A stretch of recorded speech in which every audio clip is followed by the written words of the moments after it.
Hi friends, welcome to my channel. எல்லாருக்கும் வணக்கம். இன்றைக்கி என்ன விலாக் அப்படின்னா, என்னுடைய ப்ரெக்னன்சி லவ் ஜேர்னி, அதுக்கப்புறம் என்னுடைய டெலிவரி எக்ஸ்பீரியன்ஸ் எல்லாம் எந்த மாதிரி இருந்தது அப்படின்றத தான் இன்றைக்கி இந்த விலாகில் உங்கள் கூட ஷேர் பண்ணிக்கிற போகிறேன். நான் ஃபஸ்ட்டு வீடியோவோட ஸ்டார்டிங்லேயே சொல்லிடுறேன்.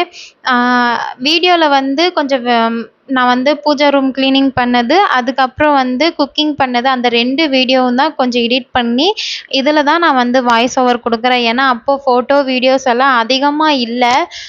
ரொம்ப நேரம் நான் உட்காந்து பேசி ஃபேஸ் டு ஃபேஸ் பார்த்து வீடியோ ரொம்ப நேரம் ஃபேஸே பார்க்க ஒரு மாதிரி கொஞ்சம் போர் அடிக்கும்ல. அதனால தான் நான் கொஞ்சம் வீடியோ எடிட் பண்ணி அதில் என்னுடைய ப்ரெக்னன்சி லைஃப் ஜேர்னி பற்றி தான் இன்றைக்கி உங்கள் கூட நான் ஷேர் பண்ணிக்கிற போகிறேன்.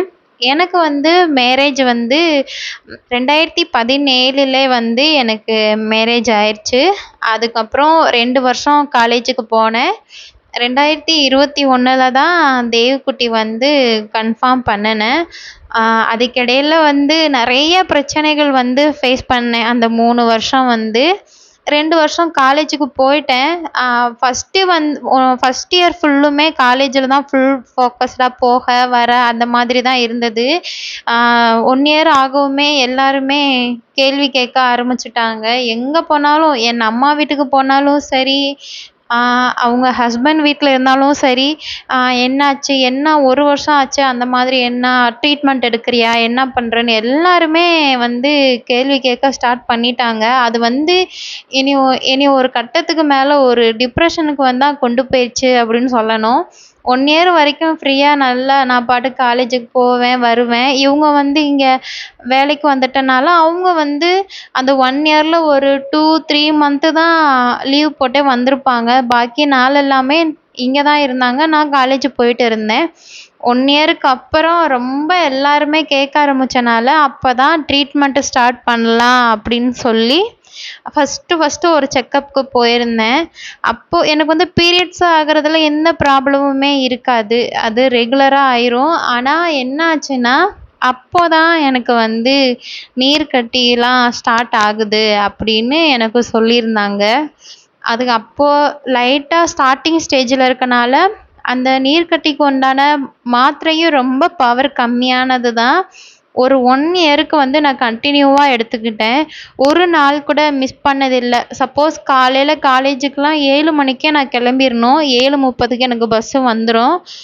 சில டைம் சாப்பிடலனாலும் பேக்கில் வச்சு மாத்திரையும் டிஃபனும் பேக்கில் வச்சு எடுத்துகிட்டு போயிடுவேன். காலேஜுக்கு போய் சாப்பிட்டுட்டு மாத்திரையை கண்டினியூவாக போட்டேன். கரெக்டாக 1 இயரில் எனக்கு அந்த நீர்க்கட்டி ப்ராப்ளம் எல்லாம் கிளியர் ஆயிடுச்சு. ஆனாலும் ஒரு 1 இயருக்கு பேபி ஒன்றும் கன்ஃபார்ம் ஆகலை. அப்புறமும் ட்ரீட்மெண்ட்டு போயிட்டே தான் இருந்தது.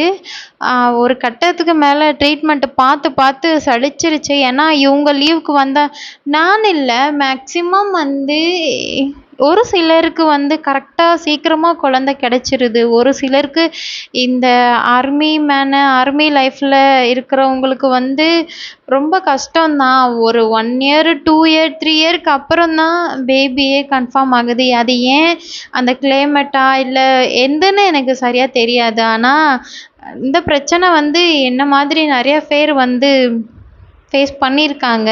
கண்டிப்பாக லக்கா எப்படின்னு தெரியாது. ஒரு சிலருக்கு தான் அந்த மேரேஜ் ஆனால் அந்த 1 இயர்லேயே பேபி கன்ஃபார்ம் ஆயிடுது. மீதி எல்லாமே ட்ரீட்மெண்ட் எடுத்து, ஏன்னா இவங்க ஒரு 1 இயர்லேயே பார்த்தா இவங்க ஒரு 3 மந்த்து தான் லீவு. அந்த 3 மந்த்துமே லீவ் கிடைக்குமா அப்படின்றது கிடையாது.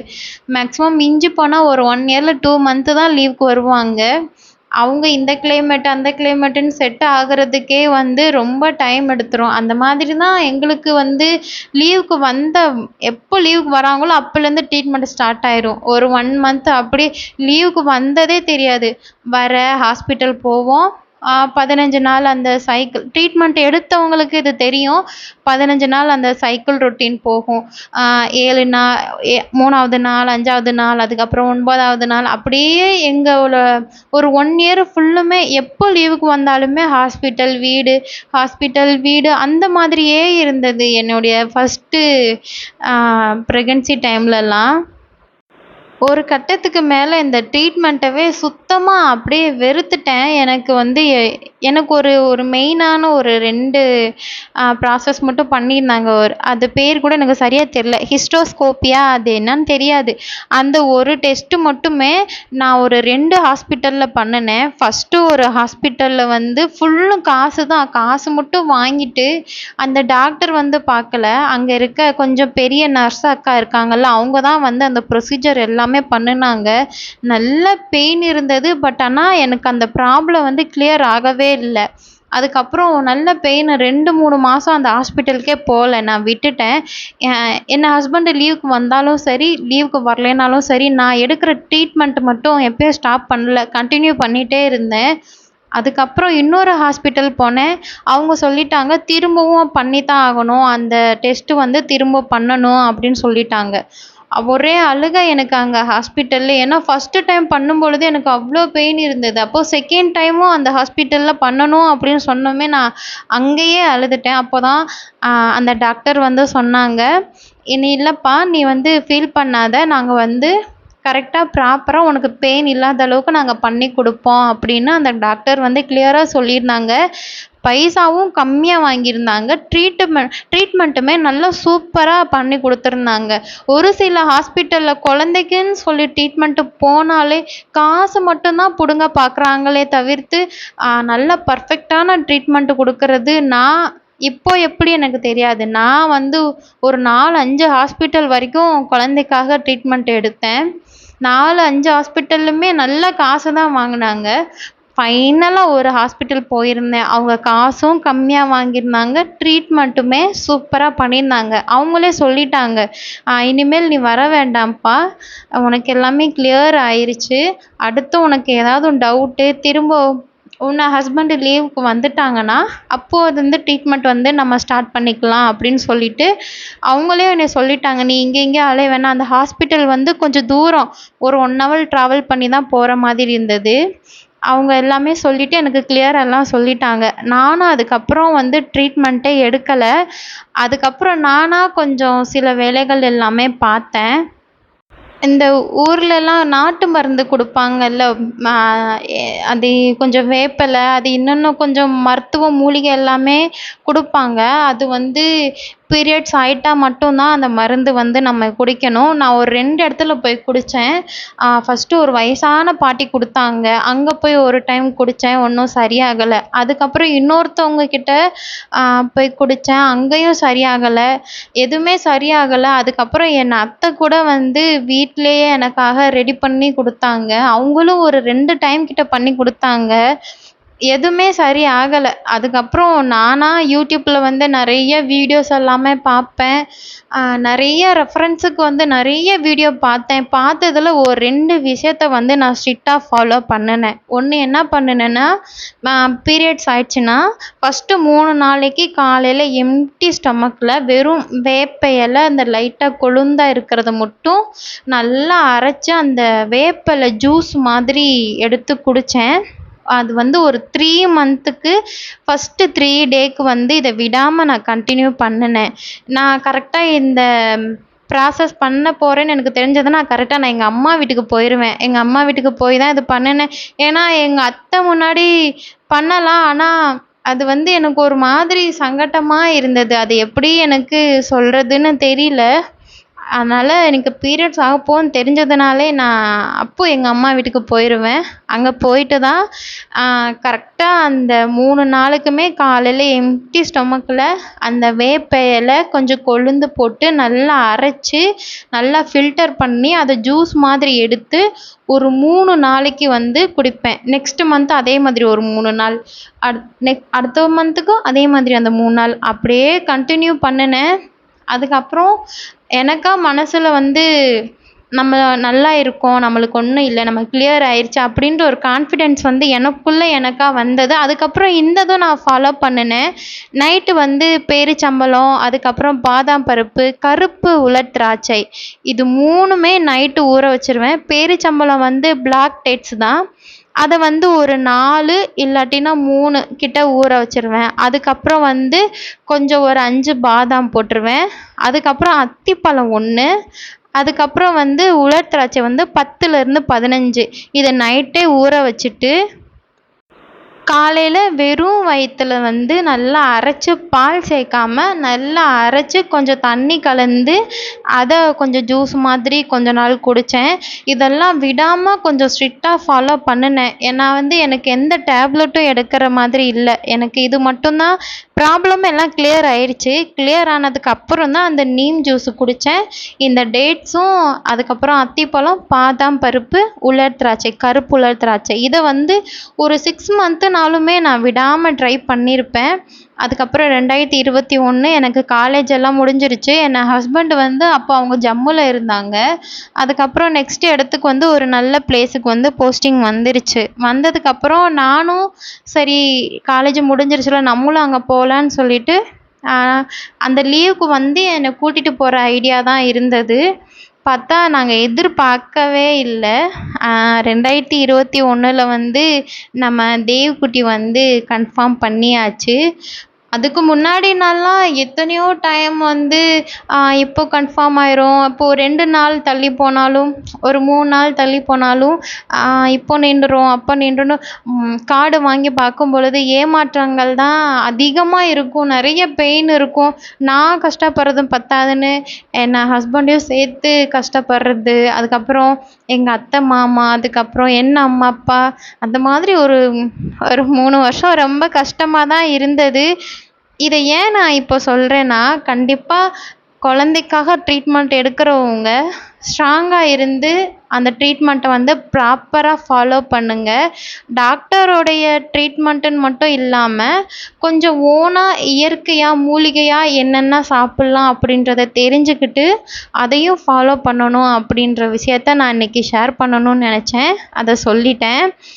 அந்த மாதிரி தான் ஃப்ரெண்ட்ஸ், இந்த மாதிரி ப்ராசஸ் எல்லாம் போயிட்டு கரெக்டாக 2021 நம்ம தேவ்குட்டி வந்து கன்ஃபார்ம் பண்ணியாச்சு. ஜனவரி மந்தில் அப்படி இருந்து எல்லா ட்ரீட்மெண்ட்டும் அதுக்கப்புறம் ஸ்கேனிங் எல்லாமே ப்ராப்பராக பண்ணுவேன். ஒரு நாள் கூட ஒரு இடத்துல டேப்லெட்டை மிஸ் பண்ணதே இல்லை. கரெக்டாக எடுத்துப்பேன். என் அம்மாவுக்கு தெரியும். நான் வந்து எனக்கு ரொம்ப லேட்டாகி தான் குழந்த கன்ஃபார்ம் ஆனனால நான் வந்து வாக்கிங் போக மாட்டேன், ஹெவியாக வேலை பார்க்க மாட்டேன். எனக்கு பயம்.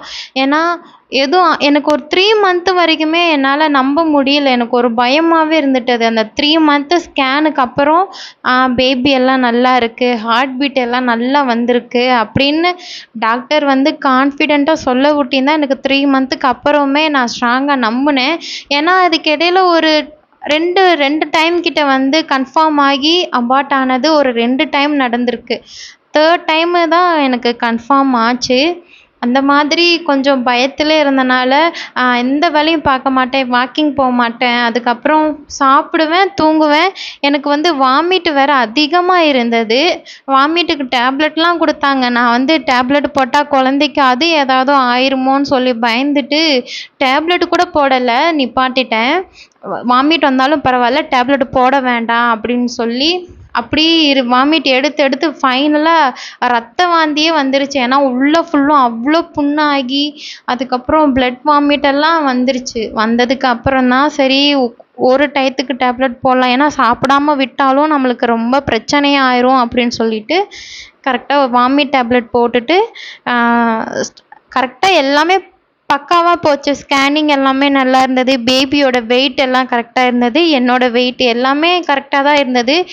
ஃபஸ்ட்டு டெலிவரிக்கு வந்து வெயிட் வந்து அதிகமாக இல்லை, ஓரளவுக்கு நார்மலாக தான் நானும் வெயிட் இருந்தேன். பேபி வெயிட்டுமே கரெக்டாக இருந்தது. கரெக்டாக அக்டோபரில் தேவ்குட்டி வந்து பிறந்தாச்சு. அவன் பிறந்தப்போ 2600 இருந்தான். எனக்கு வந்து சிசேரியன் ஏன் ஆச்சுன்னா, எனக்கு வந்து எக்ஸ்பிரி டேட்டு வந்து தள்ளி எக்ஸ்பிரி டேட்டை தாண்டி வந்துருச்சு. டெலிவரி டேட்டு தாண்டி வந்துருச்சு.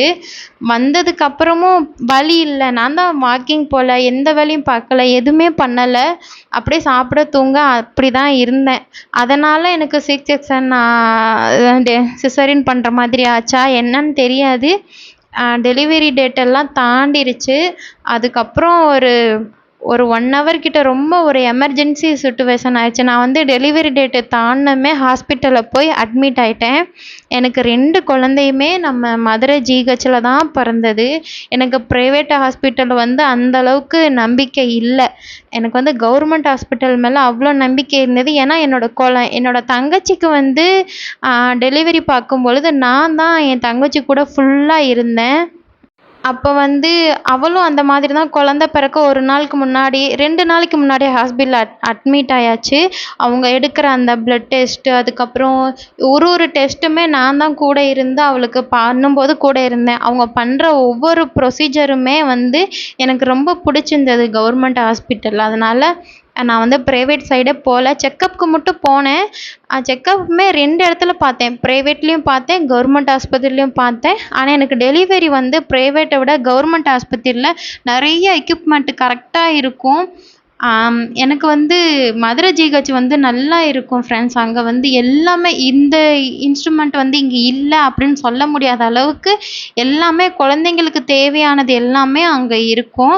அதே மாதிரி தேவக்குட்டிக்கு வந்துமே கொஞ்சம் டெலிவரி ஆக ஒரு 1 ஹவர் இருக்கும் பொழுது எனக்கு வந்து ரொம்ப பெயின் வந்து ஒரு மாதிரி கொஞ்சம் கிரிட்டிக்கலான சிச்சுவேஷன் ஆயிருச்சு.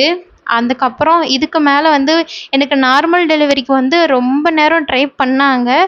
ஆனால் அது ஒன்றும் சக்ஸஸ் ஆகலை. அது வந்து கிரிட்டிக்கலில் தான் போய் முடிஞ்சது. அதனால் எமர்ஜென்சியாக தான் ஃபஸ்ட்டு டெலிவரிக்கு வந்து சி செக்ஷன் பண்ணுனாங்க. பண்ணிவிட்டு குழந்த வந்து கரெக்டாக ஒரு 1/2 மணி நேரத்துக்கு முன்னாடி தான் முடிவு பண்ணுறாங்க சி செக்ஷன் பண்ணணும் அப்படின்னு சொல்லிட்டு. கரெக்டாக ஒரு 1/2 மணி நேரத்தில் நம்ம தேவ்குட்டி வந்து நம்ம கையில் கிடச்சிருச்சு.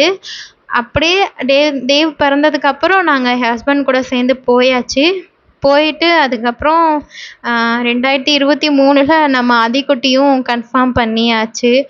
ஆனால் டாக்டர் சொன்ன அட்வைஸ் என்னன்னா 5 வயசு வரைக்கும் செகண்ட் குழந்தைக்கு நீங்கள் பிளான் பண்ணக்கூடாது அப்படின்னு தான் சொல்லியிருந்தாங்க. அவங்க திரும்பவும் எனக்கு வந்து என் அம்மாவும் அப்புறம் என் கூட இருக்கிறவங்கலாம் சொல்லிட்டாங்க, நீ ஃபஸ்ட்டு குழந்தைக்கு நீர் கட்டி அது இதுன்னு சொல்லி ரொம்ப ட்ரீட்மெண்ட் எடுத்த, செகண்ட் குழந்தைக்கு லேட் பண்ணிடாத, சீக்கிரமாகவே பெற்றுக்கோ அப்படின்னு சொல்லவிட்டியும் நானும் சரின்னு சொல்லி செகண்ட் குழந்தையும் சீக்கிரமாக கன்ஃபார்ம் பண்ணியாச்சு. அவனுக்குமே வந்து டெலிவரி டயத்தில் என்ன ஆயிடுச்சுன்னா அந்த பனிக்கூடை உடஞ்சிருச்சு. அவனுக்கும் சி செக்ஷன் தான் பண்ணக்கூடிய சூழ்நிலை வந்து அமைஞ்சிருச்சு. 2 குழந்தையுமே சி செக்ஷன் தான் பண்ணினேன். பெயின் வந்து ஒரு 1 இயர் வரைக்குமே நல்ல பெயின் இருந்தது. 1 இயருக்கு அப்புறம் வந்து கொஞ்சம் உடம்பெல்லாம் செட் ஆகி பெயின் இல்லை. எப்போ அதிகமாக வேலை பார்க்குறோமோ அப்போ மட்டும் பேக் பெயின் வரும். மற்ற டைம்லலாம் பெயின் இல்லை எனக்கு. அதே மாதிரி தலைவலியும் எனக்கு கிடையாது. எல்லாரும் சொல்லுவாங்க சி செக்ஷன் பண்ணுனா தலைவலி வரும், ரொம்ப முதுகு வலி வரும் அப்படின்னு சொல்லுவாங்க. ஆனால் பேக் பெயின் மட்டும் இருக்குது. ரொம்ப ஹெவியாக வேலை பார்க்கும்போது கண்டிப்பாக பேக் பெயின் வருது. அதே மாதிரி இன்ஜெக்ஷன் போட்ட இடத்துல வலி இருக்குது அப்படின்னு கேட்டால் இல்லைன்னு தான் சொல்லுவேன்.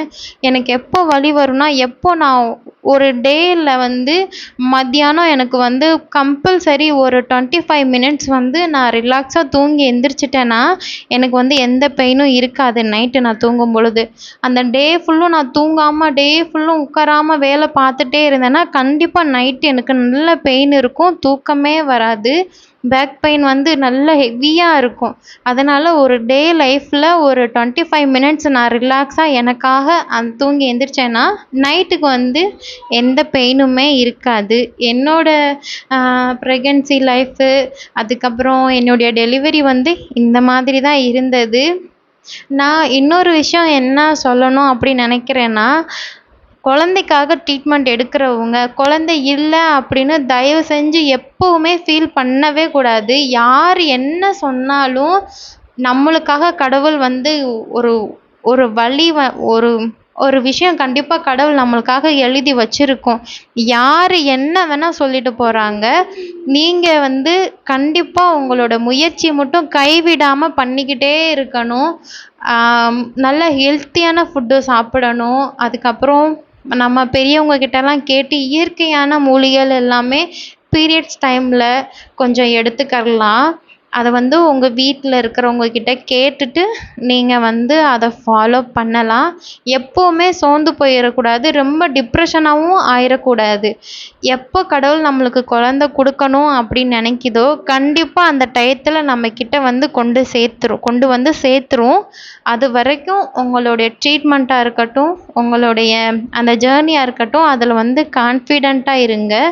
ஏன்னா, நான் அந்த மாதிரி தான் இருப்பேன். ஒரு டைம் வந்து ரொம்ப கவலையாயிரும். ஒவ்வொருத்தவங்களும் வந்து கேட்கும்பொழுது எனக்கு இன்னொரு விஷயம் என்னன்னா, நானும் என் தங்கச்சியும் ஒரே ஊரு, ஒரே வீட்ல தான் கல்யாணம் பண்ணோம். எனக்கு 1 வருஷம்க்கு அப்புறம் தான் என் தங்கச்சிக்கு வந்து மேரேஜ் ஆச்சு. அவளுக்கு மேரேஜ் ஆன உடனே குழந்தை பிறந்துருச்சு. எனக்கு வந்து 1 இயர் ஆச்சு. குழந்தை இல்ல. எல்லாருமே ரொம்ப கேள்வி கேட்டு கஷ்டப்படுத்திட்டாங்க. ஆனா, கேட்குறவங்கள மட்டும் மைண்டுல எப்பவுமே வச்சுக்கிறாதீங்க. உங்களுக்கான பாதை, உங்களுக்கான ட்ரீட்மெண்ட்டு, உங்களுக்கான ஹெல்த்தியான ஃபுட்டுல மட்டும் நல்லா ஃபோக்கஸ் பண்ணிட்டு, நீங்க அந்த ஜர்னிய ஸ்டார்ட் பண்ணிக்கிட்டே இருங்க. கண்டிப்பா ஒரு நாள் வந்து சக்ஸஸ் ஆகும். ஏன்னா, இத நான் ஃபீல் பண்ணியிருக்கேன். அதனால தான் உங்ககிட்ட வந்து நான் இத ஷேர் பண்ணியிருக்கேன் ஃப்ரெண்ட்ஸ். இப்போ இருக்க காலகட்டத்துல, இப்போ இருக்க ஆ தலைமுறைங்க கிட்டலாம் குழந்த வந்து ஃபஸ்ட்டு நிற்கிறதே பெரிய விஷயமா இருக்கு. அப்படியே நின்னாலும் டெலிவரியில வந்து ஒரு பெரிய பிரச்சனை தான் இருக்கு. மேக்ஸிமம் நார்மல் டெலிவரிக்கு வந்து கவர்மெண்ட் ஹாஸ்பிட்டல்ல தான் ட்ரை பண்ணுவாங்க. நான் நான் பார்த்த வரைக்குமே எங்க ஊர்ல இருக்க கவர்மெண்ட் ஆஸ்பத்திரியில வந்து முடிஞ்ச அளவுக்கு நார்மல் டெலிவரிக்கு வந்து ரொம்ப ட்ரை பண்ணுவாங்க. ரொம்ப முடியாத பட்சத்துக்கு தான் செக்ஷனுக்கு போவாங்க. ஏன்னா, நான் அந்த மாதிரி தான் ஃபீல் பண்ணியிருக்கேன். எனக்கும் சரி, என் தங்கச்சிக்கும் சரி. என் தங்கச்சி குழந்தைக்கு வந்து ஒரு குழந்தைக்கு நான் ஃபுல்லா கூடவே இருந்து பார்த்தேன். ஒவ்வொரு டைமும் அந்த அளவுக்கு கேர் பண்ணிக்கிட்டாங்க. ஆனா, நெக்ஸ்ட்டு என்னென்ன பண்ண போறேன்றத நம்மகிட்ட சொல்லவே மாட்டாங்க. ஆனா, என்னென்ன ப்ராசஸோ அவங்க வந்து கரெக்ட்டா பண்ணிக்கிட்டே இருப்பாங்க. ஒவ்வொன்னும் இந்த டைமுக்கு ப்ரெஷர் எவ்வளோ இருக்கு, இந்த டைம்ல பிளட் எவ்வளோ இருக்கு அப்படின்னு ஒவ்வொரு நாளுமே மார்னிங், ஈவினிங் வந்து செக் பண்ணிக்கிட்டே இருப்பாங்க. எங்க ஊர்ல இருக்க கவர்மெண்ட் ஹாஸ்பிட்டல் வந்து பெஸ்ட்டுன்னு தான் சொல்லணும். ஓகே ஃப்ரெண்ட்ஸ், இந்த வீடியோல வந்து நான் இத தான் சொல்லணும்னு நெனச்சேன், சொல்லிட்டேன்.